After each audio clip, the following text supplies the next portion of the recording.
Let's get into it. Greetings and welcome to the SwagHer Daily Brief, produced by Arnya T.M. and I'm your host, Fancy. This is news for the women watching every angle, the culture we're building, and the power trying to move around us when nobody's looking. First up, a story that's got me feeling some type of way, and it's a good type. Netflix's A Different Worlds sequel series is officially bringing back Hillman College, premiering September 24th. And this time it follows Deborah Wayne, daughter of the original characters Dwayne Wayne and Whitley Gilbert, played by Malia Joy Moon. Debbie Allen is back directing and executive producing. Jasmine Guy and Kadeem Hardison are returning, and showrunner Felicia Pride, think Grey's Anatomy and Bel Air, is steering the new generation of students. But the detail everybody's talking about is the theme song. Brandy is reimagining the iconic opener for all 10 episodes, stepping into a legacy that traces back to Aretha Franklin. Singing this iconic theme song for a different world means everything to me, Brandy said, adding she hopes to do it as much justice as Miss Franklin. She also said the original show inspired me as a kid and made me feel like I could go out into the world and become my own person. My thoughts? This is bigger than nostalgia. Hillman College raised a generation of us who didn't have to explain why representation mattered. We just had it. Handing that theme song to Brandy isn't a casting choice. It's a torch pass, and she knows exactly what she's carrying. My question for you guys is, who's your favorite original A Different World character? And are you already clearing your September 24th calendar? Tell me in the comments. Also, don't forget to like this video, share it with a friend who needs it, and subscribe to the SwagHer YouTube. Next, a story that reads like a movie script, except it actually happened. New reporting from the Washington Post, confirmed by ABC News, reveals that back on July 8th, that man was secretly pulled off Air Force One in Ankara, Turkey, and loaded into an airport catering truck so he could quietly board a different military aircraft, while a visible decoy plane full of reporters who had no idea what was happening flew out with this transponder turned off. The move came after the Secret Service raised alarms about escalating threats from Iran and reportedly advised against using the newer Qatari gifted Air Force One jet. White House staff on the decoy flight weren't told either. When asked about the security concerns, that man brushed it off, saying, "Well, yeah, because you're probably on a dangerous flight because of the sleaze bags that we have to deal with." I just thought that was funny. I mean, it was funny, but at the same time, that was a scary situation. But just, yeah. My thoughts, the fact that this needed a catering truck and a decoy plane full of unsuspecting reporters tells you everything about how serious that threat actually was and how little any of us were told in real time. Transparency and self preservation don't have to be enemies, but somebody decided secrecy was easier than honesty. And I want to go over here. I see that Love Elevated TV said, I think Freddie was my favorite. I loved her character arc most. I liked Freddie. But to be honest, I don't know if I have a favorite character though. Now that I think about it, I was curious about everybody else's favorite character, but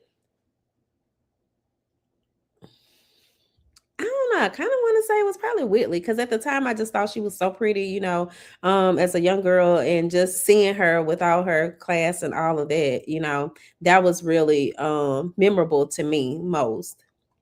So going back to the decoy story, should the public have been told about a threat this serious in real time, or is this exactly the kind of thing that should stay behind closed doors? Tell me where you land. Being that, I probably wouldn't have been one of the media for, anything with this administration or anything, but I still think that would have been very scary to find out after the fact that you were placed in harm's way but knew nothing about it.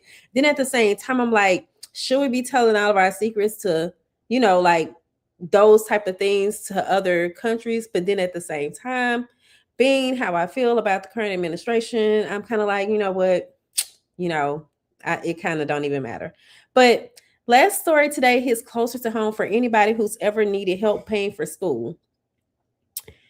As that man's administration continues dismantling federal DEI initiatives, a quieter casualty may be Career One Stop, a federally funded website that's helped underrepresented students find scholarships built specifically for their circumstances.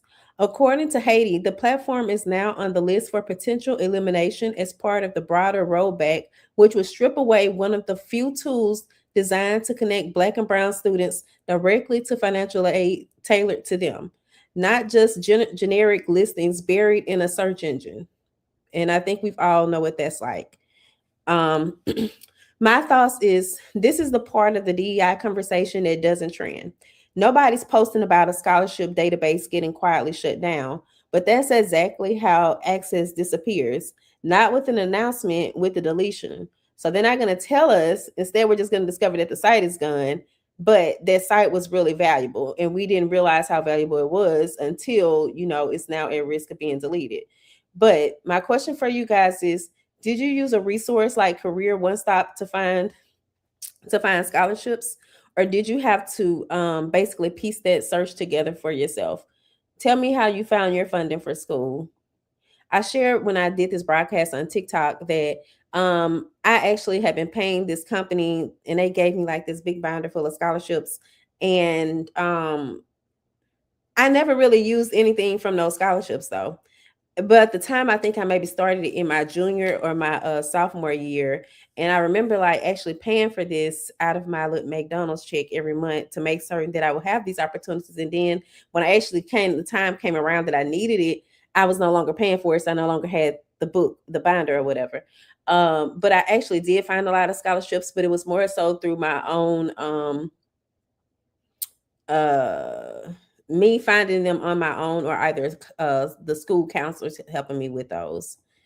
But how did you all find your funding for school? And my sources for today were Netflix, Tutum, ABC News, and Haiti. The latest issue of SwagHer Magazine is officially out, and print copies are on sale now for $19.99 at swaggerpr.com. If you've been waiting to get your hands on this is your sign. Grab yours before they're gone, because this is a limited edition. We have not printed in the past 6 years. Our last issue that we printed was the New Normal, which is the one that has me in a gold on the cover. So this new issue is featuring Omi Bell of Black Girl Ventures Foundation, BGV, and it has a lot of people from the DMV. It's heavily DMV focused, but there are some other features that are not quite in the DMV. But another company I like to mention that we do feature in this is Blackbird Smart Innovations. I hope I said their name correctly, but I recently featured Tanadrian Fleming, the founder of Blackbird, on CEO Chatter Live. So they were also in that issue. It's a lot of people in the issue, but it's a lot of good content in the issue. It's actually 84 pages long. Actually 86 with the covers. And we had a good time, putting everything together. So I hope that you all check it out. Just praying that it gets here by this weekend for the dinner, because the dinner is approaching. The ticket sales ended yesterday. So if you didn't get your ticket, I'm sorry. We like to take the dinner on the road, but that, I don't know, we had to bootstrap this one all by ourselves, and that was really difficult. But it is something that I think is needed in other places, like to celebrate the work, because we didn't just try to go find the most popular people. People were even messaging us like, oh, I like to be nominated for. We didn't accept nominations. We found people that we knew were actually doing the work because we worked with them before in the past, and those are the people that we chose to honor. So that's your Swagger Daily Brief for today, Wednesday, August 12th. This brief is produced by Arnya T.M. Davis. I'm Fancy. Until next time, stay visible, stay grounded with Swagger. Peace and blessings.